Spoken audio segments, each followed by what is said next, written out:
I want to come back in a moment to the question you mentioned of asset management and the financial side of movement toward net zero. But I want to just ask Alexandria, uh, as we head toward COP26, what what do you hear from your friends, people in your generation, about the progress that's being made? What would you like to see come out of Glasgow, and what are your worries about lack of progress in some areas?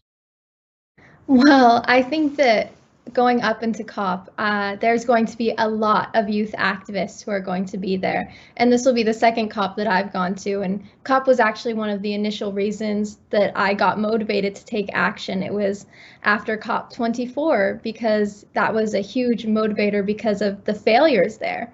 And so right now, a lot of youth activists, and myself included, are not that hopeful for this COP, but specifically, we are not hopeful in some of our world leaders. We're hopeful for other activists. We're hopeful for the community of young people who are going to be there. That's where we get our hope.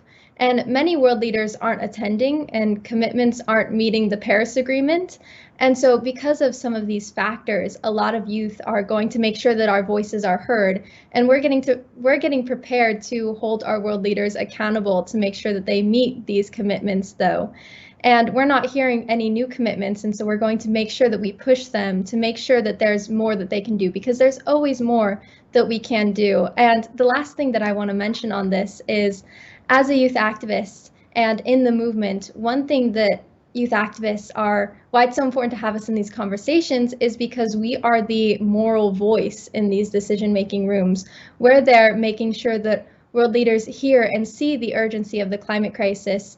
And we haven't really been indoctrinated into the system that so many adults and world leaders are in. And so we bring a factor of authenticity into this. And we're the most affected generation. Climate change will affect every aspect of our lives. And that's why it's important to have youth in these conversations. And that's why I'm excited to be there with a global movement of young people.